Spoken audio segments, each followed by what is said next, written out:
Kwanza nashukuru kwa kuwa miongoni mwa ambao wamechaguliwa kuja katika mafunzo haya. Seminar imekwenda vizuri. Session ya kwanza nimeweza kupata weledi kuhusu namna ya kuandaa mikakati. Nimevutiwa zaidi na approach ya kutumia Canvas.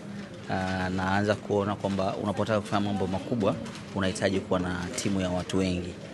Interaction ya department kama finance, technical, approach ya kutengeneza content.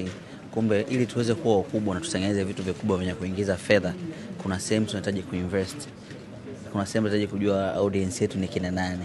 Kwa ni vitu ambavyo katika jamii kubwa ya wazalisha maudhui wa Tanzania hawajaweza kufika kwa upana huo. Wengi wanafanya kwa udogo kwa sababu ni self-centered, yeye ndio kila kitu.